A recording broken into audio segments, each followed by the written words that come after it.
Okay, so this is section 11.8, and what we're doing today is surface area and volume of spheres. So the first thing we need to know is what a sphere is. And a sphere is just a ball. It's a solid shape that is perfectly round like a ball, no faces, edges, or vertices. All right. In a sphere, you have something called the great circle. And the great circle is the circle that's in the center that divides the sphere into two hemispheres. So I highlighted the great circle here yellow. So it divides it into two hemispheres, which is half of it.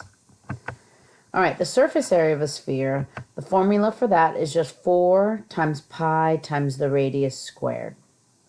So 4 pi radius squared. And the volume for a sphere is 4/3 times pi radius cubed. Okay? And so those are the formulas. And so what we're going to do now is we're just going to go back and practice it in the notes.